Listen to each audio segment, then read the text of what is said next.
Hello, friends. Imagine an army that never shrinks in size. Soldiers fall in battle, but the next day the enemy sees the same unit, exactly 10,000 warriors, as if death has no power over them. This is not fantasy or mysticism. It's the historical reality of the ancient world. We are in the 6th century BC, when mighty empires were collapsing one after another, and from their ruins a new power emerged, the Persian Empire. In its arsenal was a weapon that the world had never seen, an elite unit of 10,000 professional warriors called the Immortals by the Greeks. These warriors fought against the most legendary armies of antiquity. They stood against the 300 Spartans of King Leonidas at the narrow pass of Thermopylae. They protected the Persian king from the Macedonian phalanx of Alexander the Great at Gaugamela. Over 2 centuries, they became a symbol of invincibility and fear for the entire ancient world. But what lay behind their mythical reputation? Were they truly immortal? Or was it a brilliant military strategy ahead of its time by thousands of years? How could such a small unit terrorize armies that outnumbered them by a vast margin? Today, we will reveal all the secrets of the most enigmatic military unit in ancient history. You'll discover how their resurrection system worked, the revolutionary weapons they used, and why their tactics are still studied in military academies around the world. Get ready for a journey into an era when war was an art, and warriors were true artists of death. Ready? Let's go!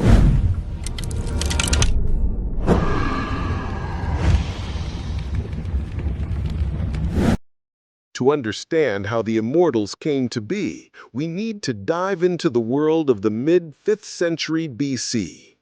Imagine the ancient Near East as a giant chessboard where great empires played for world dominance. Mighty Babylon, once the terror of the region, was experiencing a period of decline. Egypt, the land of pharaohs and pyramid builders, was also losing its former power. A huge power vacuum was opening up for whoever dared to fill it. And then, on the historical stage, a man appeared whose name would forever change the world map: Cyrus the Great. From the small kingdom of Anshan, located in what is now Iran, he began creating an empire that would become the largest in the history of humanity up to that point. But Cyrus knew that to conquer half the world, a big army was not enough. Something radically new was needed. The problem was that most armies of the time were made up of temporary militias, farmers, artisans, and traders who were called upon only during wartime. After the battle, they would return to their plows and anvils. Such soldiers could be brave, but they lacked professionalism and unity. But Cyrus, however, conceived something revolutionary for his time: a permanent professional army. An elite corps that would serve not for a season, but for life. Warriors who would eat, sleep, and breathe war. Soldiers for whom battle would be a calling, not a duty. Thus, the idea of creating a unit of 10,000 professional warriors was born, the Immortals, who would become a symbol of Persian power and a fearsome force for all enemies of the empire. Now let's get to the most interesting part, the legendary immortality of the Immortals. The secret lies in the brilliantly simple yet terrifyingly effective system created by Cyrus the Great. Imagine you're the commander of an enemy army, and yesterday, in a fierce battle, you saw hundreds of Persian soldiers fall to your troops' strikes. You're celebrating victory, sure that you've dealt a serious blow to the enemy. But the next morning, you see the same unit of 10,000 warriors standing before you, exactly 10,000, shining in their armor, as if the previous day's battle never happened. How is this possible? The answer lies in a revolutionary system of replacement. The number of immortals always remained the same, exactly 10,000 men. If a warrior fell ill, or was wounded, his place was immediately taken by a new fighter from the huge reserve corps. This rotation happened so quickly that the enemy never noticed the difference. Recruitment to the Immortals was extremely selective. Only candidates from the noblest families of Persia, Media, and Elam were chosen. This ensured not only high-quality training, but also absolute loyalty to the throne. These men didn't serve for pay. They were defending their own power and privileges. Training began from childhood. Boys from aristocratic families were trained in horsemanship, archery, fencing, and enduring inhuman hardships. They were raised in the spirit of Zoroastrian principles, where lying was considered the greatest sin and honor the highest virtue. Thus, not only was a unit of soldiers created, but a true caste of warrior aristocrats was formed, for whom service was not a duty, but an honor and the meaning of life. Now, let's dive into what made the Immortals so deadly on the battlefield. Their secret lay not only in the mystical immortality, but also in the revolutionary equipment and tactics that were ahead of their time by centuries. Let's begin with their armor. While most armies used heavy bronze armor, the Persians invented something ingenious: iron scale armor. Thousands of small metal plates, layered one over the other like fish scales, provided excellent protection, but allowed for freedom of movement.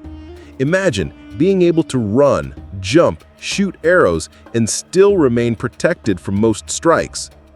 Their headgear, soft felt tiaras, could be pulled over the face to protect from sand and the sun. Practicality in everything. This was the principle of Persian military engineers. But the real revolution was in their weapons. The Immortals wielded what I call a deadly trio: the bow, spear, and short sword. This made them versatile fighters, capable of effectively engaging at any distance, from ranged combat to hand-to-hand fighting. Their large woven shields, covered in leather, could easily be stuck into the ground, creating a mobile wall, the spara.